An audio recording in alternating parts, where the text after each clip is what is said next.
தமிழீழ வைப்பகத்தினுடைய மேலாளராக வணக்கம் திரு பாலமாஸ். வணக்கம். இவன் யாரா பர்மா பஜார்ல பிட்டு போட வைக்கிற மாதிரி இருக்கா? புதிய தலைமை நேயர்களுக்கும் எனது அன்பு அணிந்த வணக்கம். டேய் சத்தியமா சொல்றேன், ஓவர் ஆக்டிங் பண்ணி ஆட்டியை கலைச்ச பிச்சு பிடிச்சு எத்தனை ஒரு பஞ்சாயத்தடா முடிச்சு வச்சு பாரு.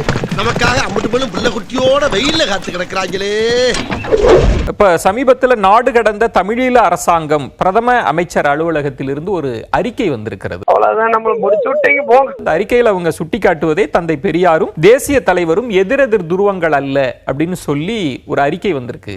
அந்த அறிக்கையை பாத்தீங்களா? அறிக்கையை பார்த்தேன். வந்து உங்ககிட்ட அவன் என்ன சொன்னான்னு கேட்பாங்க, ஒண்ணுமே சொல்லிடாதீங்க. எது அடிச்சு கூட கேட்பாங்க, அப்பையும் ஒண்ணும் சொல்லிடாதீங்க, ரகசியமா வச்சுக்கோங்க. அந்த அறிக்கை குறித்த உங்கள் கருத்து என்ன? அந்த அறிக்கையில் குறிப்பிடப்பட்டது சரியான விடயங்கள்.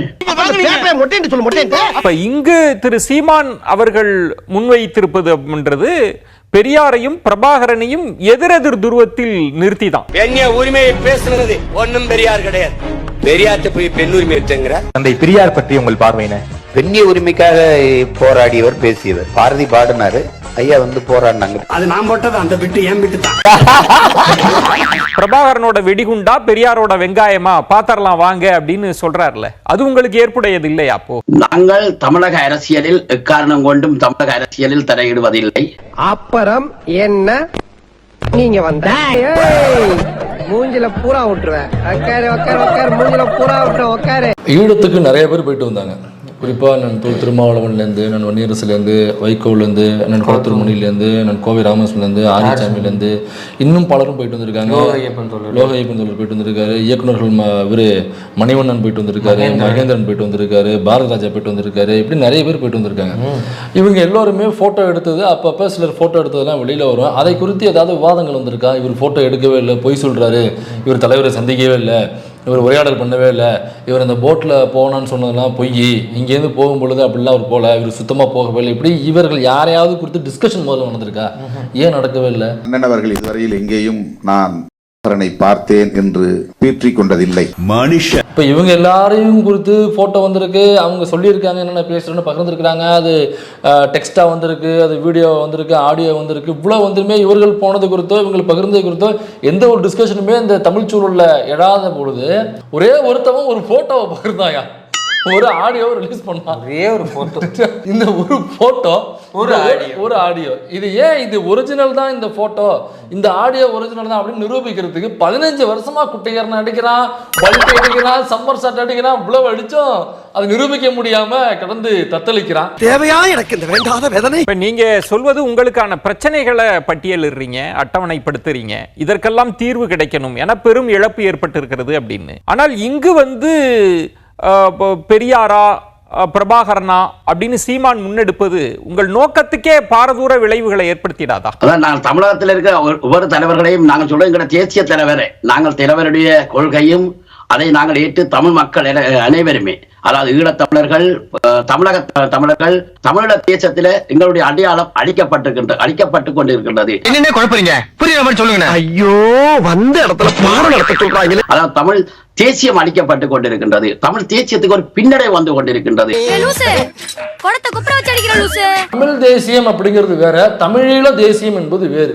இவ்வளவு நாளா இது தெரியாம பிரபாகரன் அவர்கள் ஒருவேளை அங்க அந்த அமைப்பு வெற்றிகரமாக போய் அவனுடைய டார்கெட் அச்சீவ் பண்ணியிருந்தா அதுக்கு தமிழீழ தேசியம், அது தமிழ் தேசியம் இங்க உள்ள காயின் பண்றது தமிழீழ தேசிய தலைவர் சொல்றாங்க. ஆமா, அதனால இந்த வித்தியாசமே தெரியாம நம்ம ராகவன் அவர் வைப்பக காப்பாக ஒரு பொறுப்பா, இது நம்மளோட டம்மி பீஸாவுல இருக்கு. ஆனா திரு உங்களுக்கு பெரிய ஆதரவு தேவைப்படுகிறது அப்படின்றீங்க. ஆனா திரு சீமான் சொல்வது ஏன் திராவிடத்தை எதிர்க்கிறேன், ஏன் பெரியாரை எதிர்க்கிறேன் அப்படின்னா திரு சீமான் அவர்கள் சொல்வது திரு பிரபாகரனை தான் காரணம் காட்டுறார். யாரா நீங்களா, என்னடா பண்ணிட்டு இருக்கீங்க? அந்த வாதத்தை நீங்க ஏத்துக்கிறீங்களா? திரு சீமான் அவர்கள் 2008ஆம் ஆண்டு தொடக்க கால பகுதியில் வன்னிக்கு வந்தது உண்மை. நான் சுகப்பிரசவம் குறப்பிரசவங்களா கேட்டேன், சம்பந்தம் இல்லாம பேசுறாங்களே. பிரபாகரனை சந்திக்கல யாராச்சும் சொன்னாங்களா? குளத்தூர்மணியில இருந்து, சந்தோஷ்ல இருந்து, அமர்தாஸ்ல இருந்து, நாங்கள்ல இருந்து எல்லாருமே சந்திச்சான்னு தானே சொல்றோம். போட்டோ எடுத்தானே நாங்க சொல்றோம், போட்டோ எடுத்துக்கலாம் எடுத்தானே தான் நாங்க சொல்றோம். இப்ப வச்சிருக்க போட்டோ ஃபாக் போட்டோவா இல்லையாங்கிறத கேள்வி. இப்ப நான் என்ன உங்கள்கிட்ட சொல்றது, தேவையில்லாத ஐடியாலாம் கொடுத்துட்டு நம்மள இறக்கி விட்டு படிக்க பாக்குறானே. இவங்கிட்ட போய் நான் என்னத்த பேசுவேன்? தேசிய தலைவரை 2க்கும் மேற்பட்ட தலைவர்கள் சந்தித்தது உண்மை. அநேகமான தளபதிகள், தமிழக விடுதலை புலிகள் பெரும் தளபதிகளை சந்தித்தது உண்மை. அட கிறுக்கு புடிச்ச கேன மச்சான், அந்த ஆள் தான் விவரம் இல்லாம நைட்டு நேரம் ராத்திரியும் தெரியாம பேசிட்டு இருக்கான். நீ வக்காலத்து வாங்கிட்டு இருக்க. பிரபாகரன் அவர்களை எத்தனை முறை சந்தித்ததா சொல்றீங்க? 2 முறை சந்தித்தாருன்னு சொல்றீங்களா? 2க்கும் மேற்பட்ட முறை. 2க்கும் மேற்பட்ட. ஏனென்றால் தலைவரை சந்திக்கின்ற பொழுது நாங்கள் அதில் சம்பந்தப்படவில்லை. ராகவா என்ன ராகவா, இது ஒரு மேட்டர்னு பேசிட்டு இருக்கு. வளர ஆரம்பிச்சே. நாய் காட்டி கொடுக்காட்டாலும் என் வாய் காட்டி கொடுத்துட்டு. ஆனா தலைவரிடம் செல்லுகின்ற பொழுது நாங்கள் அவர் அழைத்துக் கொண்டு செல்லுகின்ற போது ஒரு சந்தர்ப்பத்தில் நான் நின்றேன். நான் எங்க பார்த்தேன், என்னதான் விட்டு போயிட்டீங்களா? இப்ப எல்லாரும் சொல்வது ஒரே ஒரு முறை சந்தித்தார், அது 8 to 10 நிமிடம் வரைக்கும் இருக்கும் அப்படின்றதுதான் இங்க இருக்கிற பலருமே சொல்வது. ஆனா நீங்க தான் சொல்றீங்க 2க்கும் மேற்பட்ட முறை அப்படின்னா அதுக்கு நீங்க விட்னஸ் பண்ணிருக்கீங்க. நிச்சயமாக நாங்கள் உங்களுக்கு ஏனென்று சொன்னால் இப்ப எங்கட பிரச்சனை வந்து 2008ஆம் ஆண்டு திரு தீமான் பன்னிக்கு வந்ததும் தேசிய தலைவரை சந்தித்ததும் தலைவர்களை சந்தித்ததும் உண்மை என்று உறுதிப்படுத்துறதுதான் எமது கடமை பொறுப்பாக இருக்கிறதை ஒழிய அத பத்தி நல்லா காலையில இருந்து கேட்டுக்கிட்டு இருக்கேன். சொல்லி தொலையண்டா. வேற எந்த பொறுப்புகளையும்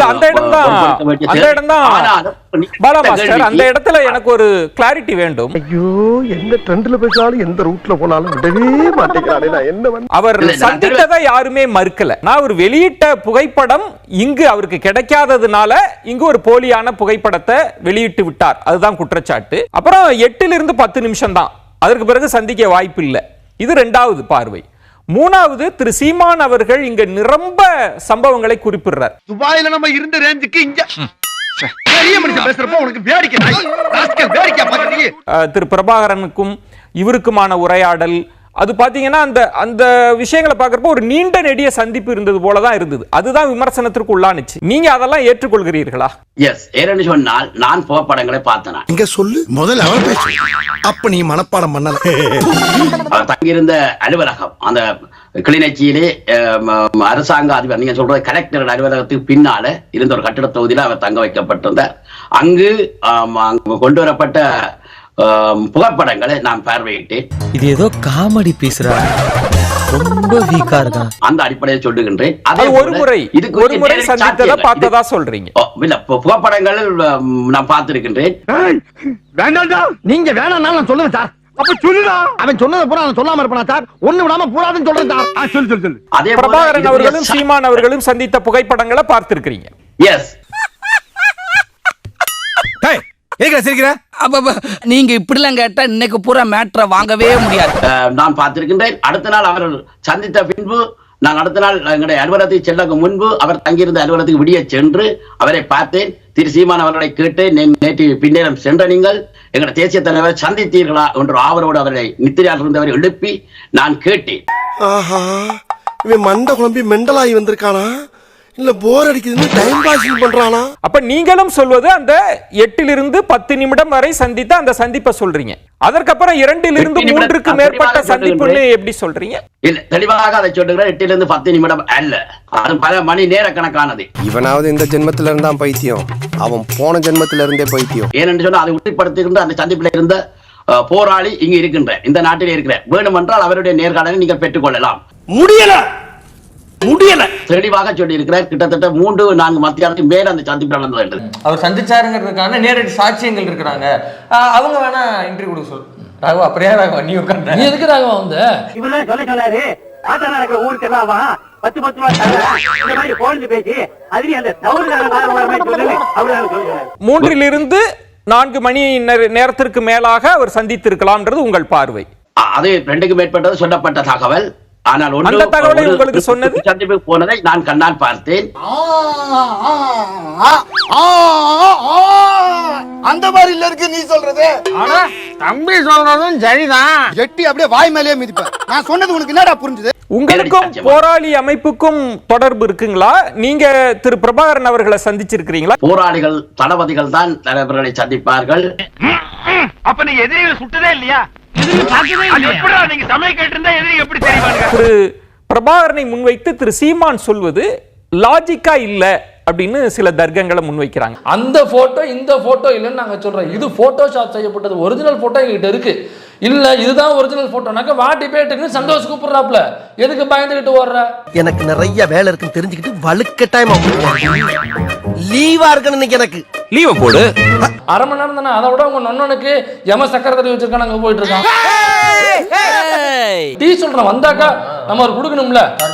லைவ் கொண்டாங்கன்னா ஆமா, அவர் சப்பி சப்பி சாப்பிடுவாப்ல டீய.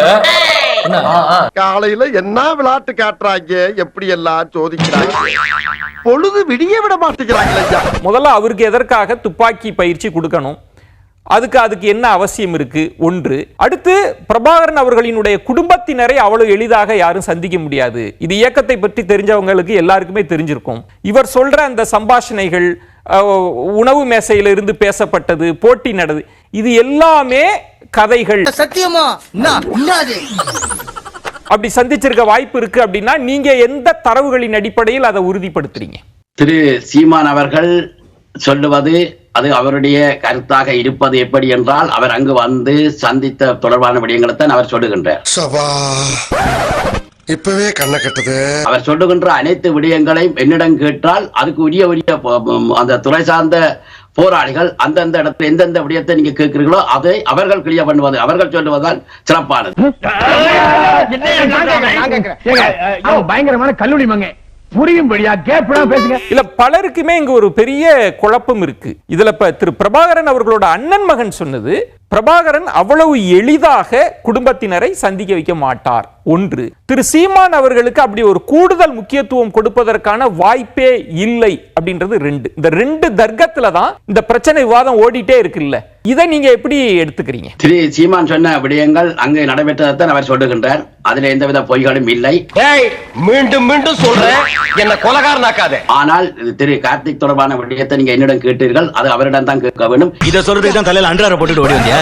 இல்ல, ஆச்சரியமான விஷயம் சொல்லி என்ன பொறுத்தவரை நான் கேட்கிற இடத்திற்கு நீங்க எங்களுக்கு மோதிக்கொள்ள கூடாது. ஏனென்றால் இல்ல, நீங்க ஒரு இடத்தை நீங்க உறுதிப்படுத்துங்க. ஏன்னா இன்னைக்கு பூரா விட மாட்டான் போல இருக்கே. யாருமே ஒரு தெளிவான விளக்கத்தை தர மாட்டீங்களே. இல்ல, நான் தெளிவான விளக்கம் சொல்லுகின்றேன்.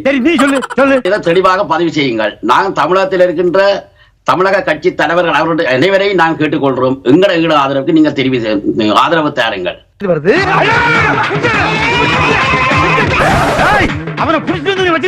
எங்களுடைய தேசிய தலைவருடைய விடயத்தை பொறுத்தவரை, தமிழகத்தை பொறுத்தவரை கூடுதலாக உயிர் போட வச்சிருக்கிறது நாம் தமிழர் கட்சி. பொட்டமானை பற்றிய உங்களுடைய மதிப்பீடு பார்வை என்ன அப்படின்னு கொஞ்சம் சொல்லுங்க சார். பொட்டமானே மயிர் எனக்கு சார், இது அப்படியே அனுப்பு. வலியுறுத்துறமே ஒழிய நான் ஒரு நாம் கட்சியை சேர்ந்தவரும் அல்ல, ஒரு உறுப்பினரும் அல்ல என்பதை தெளிவாக பதிவு. இந்த துடுப்பு மூக்கனை வச்ச இடுப்புல வச்சீங்க, நீங்க ஐடியா நல்லா தான் பண்றீங்க, ஆனா ஆளுங்க தான் ரொம்ப வீக்கா இருக்கானுங்க. பாருங்க, அடிக்காம அப்ரூவ் ஆயிட்டா. உயிர்ப்போடு அப்படின்னு நீங்க சொல்வது எந்த அடிப்படையில் இங்கு உயிர்ப்போடு வைத்திருக்கிறார்னு நினைக்கிறீங்க? இளைய சமுதாயத்தை தெரியாமல் இருக்கின்றது. எங்களோட போராட்டம் தொடர்பான விடயங்கள், கடந்த மாவீரருடைய அர்ப்பணிப்புகள், எங்களோட தமிழீழம் தான் எங்களோட இறுதி இலக்கின்றது. ஆனால் இதை நித்தமும் சீமான் அவர்கள் தமிழகத்தில் பேசிக் கொண்டிருக்கின்றார். யாரு நம்ம பொள்ளாச்சி தம்பிங்களாமா? அவர் என்ன ஹெல்ப் பண்றாருன்னு நீங்களே பாருங்க. இதோட இன்னும் பாருங்க, தமிழ்ச்செல்வன் பூநகரியில சண்டை, காலு போயிருச்சு, பக்கத்துல ஒருத்தருக்கு காலு போயிருச்சு, காடே அகற மாதிரி அவர் கதறார். கால் துண்டா போயிருச்சு, காயம் தாங்க முடியல. கத்தும் போது அண்ணன் அந்த காலோட நகர்ந்து கிட்ட போய், ஏன் கத்துற? வலி, காலு போயிருச்சா? காலு போயிருச்சா? அவன் பாரு பக்கத்துல தலையே போயிருச்சு, கம்மன் கிடக்குறான். இந்த துக்கத்திலே உனக்கு எப்படா சிரிப்பு வருது? எது சீமான் தான் அவரை பத்தி சொல்லி உலக தெரியுமாரி ஏன்டா அவர் கேவலப்படுத்துறேன்? ஏன்டா அவரோட புகழ் அன்னைக்கே தெரியும்டா. அவர் வாழ்ற காலத்திலே பார்த்தோன்னா உலகம் முழுக்க தெரியும். அவ்வளவு பேர் படையை அமைச்சு, அவ்வளவு பேர் மக்களை ஒன்று திரட்டி, அவ்வளவு பேர் ஒரு போராட்ட வீரர். அந்த காலத்துல சோசியல் மீடியா கூட கிடையாது, சோசியல் மீடியா கூட தெரியாது. நானே சின்ன வயசுல அவரை பத்தி கேட்டு பெருமை அடைந்தேன். யாரா தமிழனுக்காக ஒருத்தன் இப்படி இருக்கான் அப்படின்னு சொல்லி பெருமையில மிதப்புல இருந்தேன். ஏன்னா அந்த அளவுக்கு சோசியல் மீடியாவே இல்லாத காலத்திலே அவர் உலகம் முழுக்க தெரிஞ்ச ஒரு ஆளை ஒன்னா சீமன்னா போய் சேர்த்துறான் சொல்லி ஏன்னா அப்படி உலக விட்டு நாயங்களா அவரை வச்சு சம்பாரிச்சு வைத்து கழுவன நாயங்க நீங்க இவ்வளவு கேவலமா கொச்சை நீங்க இது பண்றீங்க, கேவலப்படுத்துறீங்க. பில்டப் பண்றணும், பீலா வரணும், அது முக்கியம் இல்ல. நம்ம எது பண்ணாலும் இந்த உலக நம்மள உடனே உத்து பார்க்கணும். நாதாரித்தனம் பண்ணாலும் நாசுக்கா பண்ணணும்டா. பாலா மாஸ்டர், அந்த இடம்தான் பலருமே என்ன விமர்சன பூர்வமாக வைக்கிறாங்க அப்படின்னா, ஒரு யுத்தத்திற்கு பிறகு தமிழீழ மக்களுக்கான தேவைகள் ஒன்றாக இருக்கிறது, அவங்களுக்கான நெருக்கடி ஒன்றாக இருக்கிறது. அதை திரு சீமான் அவர்கள் கவனத்துக்கு கொண்டு வரணும். அதை அவர் பேசல. கேள்வியே தப்பு. முதல்ல நான் என்ன பண்ணிக்குவேன்னு கேளு. அண்ணா பல்கலைக்கழகத்துல ஒரு பெண்ணை பாலியல் வன்கொடுமை செய்யும் போது போராட நான் தான் இந்த சிப்காட் தொழிற்சாலைக்கு நிலம் எடுக்கும். இல்ல அண்ணா நீங்க விஜயலட்சுமி கிட்ட போகும்போது இதெல்லாம் உங்களுக்கு பிரச்சனையா படலையா? எது இல்லண்ணா அண்ணா யூனிவர்சிட்டி விஷயம் சொல்றீங்கல்ல, விஜயலட்சுமியே நீங்க பண்ணதும் அதானே, அப்போ பிரச்சனையா தெரியலையா?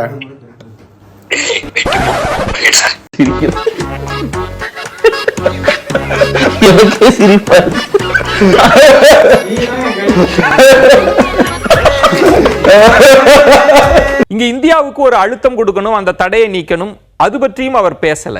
அவர் ஒரு கூட்டத்துல ஆமா நாங்க தான் ராஜீவ்காந்தி கொலைக்கு காரணமானவர்கள்ன்ற மாதிரியான விஷயங்கள் பேசுவது தடைக்கு தான் அடிகோளுகிறது அப்படின்றது ஒண்ணு. காலங்காத்தால உனக்கு குறவழி வரைக்கும் சோத்த போட்டு வண்டியில ஏத்திட்டு வந்ததுக்கு உன்னால என்ன பண்ண முடியுமோ அதை பண்ணிட்டேன். மூன்றாவது, தமிழீழ அரசியலின் நுண்ணியமான விஷயங்களை பேசாமல் சாகச கதைகளை மட்டும் பேசுவது ஒரு காலத்திலும் தமிழீழ தாயக அந்த கனவுக்கு பலன் தராது அப்படின்றது ஒன்று. அதெல்லாம் நாங்க கவலையே படுறது இல்லைங்க. ஓட்டு வாங்கணுமா, சட்டையை கிழிச்சுமா, சண்டை போட்டுமா, பேட்டா வாங்கணுமா, பெட்ஷீட் வாங்கணுமா, அப்படியே போயிட்டே இருப்பாங்க. போராளி இயக்கம் நிறைய தியாகங்கள் செஞ்சிருக்கு. ஆனால் அந்த தியாகங்களை எல்லாம் இப்போ நீங்களே பார்த்திருக்கலாம். பிரபாகரன் அவர்களோட அண்ணன் மகனிலிருந்து பேட்டி கொடுத்த பலரும் இவர் கொச்சைப்படுத்துறாரு. ஒரு யுத்தம் நடந்துட்டு இருக்கிறப்போ நாங்க சாப்பாட்டு போட்டி நடத்தணும் அப்படின்லாம் சொல்லுவது இந்த இயக்கத்தை கொச்சைப்படுத்துவது அப்படின்லாம் சொல்றாங்கல்ல. அந்த விமர்சனங்கள் எல்லாம் நீங்க எப்படி எடுத்துக்கிறீங்க? இந்தியாவில தமிழ் விடுதலை புலிகளின் தடை நீக்கப்பட வேண்டும். அதை நாங்கள் தொடர்ச்சியாக வலியுறுத்துகின்றோம். அரசியலை உயிர்ப்போடு வைத்திருக்கிறார் அப்படின்னு நீங்க சொன்னீங்க. ஆனா அவர் உயிர்ப்போடு வைக்கலன்றது தானே இங்க இருக்கிற விமர்சனம். அது திசை மாறி போய்விட்டது அப்படின்றது தானே விமர்சனம். அந்த விமர்சனத்தை நீங்க எப்படி எதிர்கொள்றீங்க? நான் ஒன்றை தெளிவாக உங்களுக்கு பதிவு செய்கிறேன். திரு சீமான் அவர்கள் தொடர்ச்சியாக அவருடைய பேச்சுக்கள் எங்களை தமிழக விடுதலை சார்ந்த பேச்சுக்கள் அதிக அளவில் இடம்பெற்று வருகின்றது. நான் என்ன சொல்றேன்னு உனக்கு புரியலையாடா? இங்கு என்ன சிக்கலாக வந்தது? இப்ப நம்ம இந்த நேர்காணலுக்கான காரணமே விடுதலை இயக்கத்தை நீங்க உங்க அரசியலுக்காக, தேர்தல் அரசியலுக்காக பயன்படுத்தாதீங்க.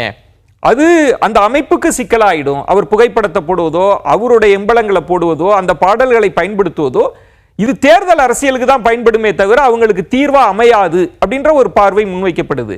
இது பற்றி எல்லாம் உங்களை போன்றோர் என்ன நினைக்கிறீங்க? 2008 ஆண்டு திரு சீமான் வந்தார். அங்க என்ன நடந்தது பற்றி போதிய சாட்சியங்களோட உரியாக்கள் சொல்லிட்டான். அது என்ன பொறுத்தவரை அது விட்டு பெற்று விட்டது. இனி அது தேவையானாக்கள் அதுல போய் பார்த்துக் கொள்ளுங்க.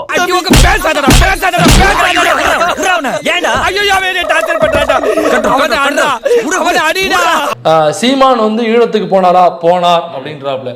சரி, பிரபாகரனை சந்தித்தாரா? ஆம், சந்தித்தார். போட்டோ எடுத்தாரா? எடுத்திருக்கலாம். எப்படி எடுத்திருக்கலாம். இந்த 3 பாயிண்ட் தான் சொல்றாப்ல. இதுக்கு பேர் ரிவீலா? இது புலம்பெயர்ந்தவர்களுக்கு போட்ட எக்ஸ்போஸா? ஏடா இடுப்பா, இதுக்கு பேர் எக்ஸ்போஸாடா? இதுக்கு பேர் எக்ஸ்போஸா? உண்மையை சொல்லு, நீ சிரிக்கிறியா அழுவுறியா? தெரியலையப்பா. ஒரு நிமிஷம் இதை மட்டும் பார்த்துட்டு போ.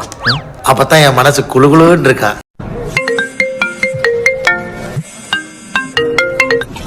ஹலோ தம்பி கார்த்தியா? ஆமா, நீங்க? நான் சீமான் பேசுறேன்ப்பா. அது ஒண்ணும் இல்ல, நம்ம தமிழ் தேசிய அரசியல் பண்ண ஒரு 1 கோடி ரூபா திறநிதி தேவைப்படுது. அதான் நீ கொஞ்சம் ரெடி பண்ணா நான் தம்பியை விட்டு வாங்கிட்டு வந்துடுறேன். ரெடி பண்ணுறீங்களா? நான் சீமான் காசுல இல்லண்ணா.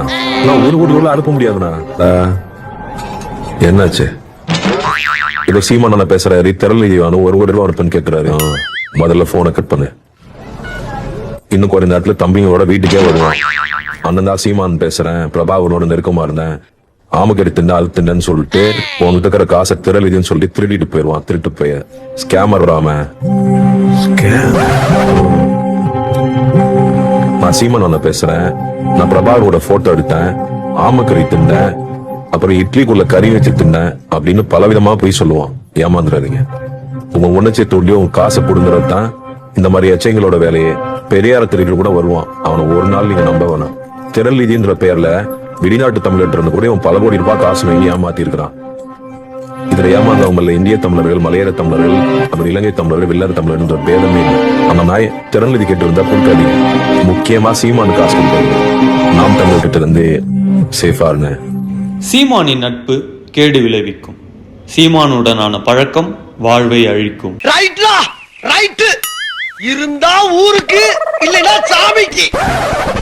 ஸ்டார்ட் பண்ணு.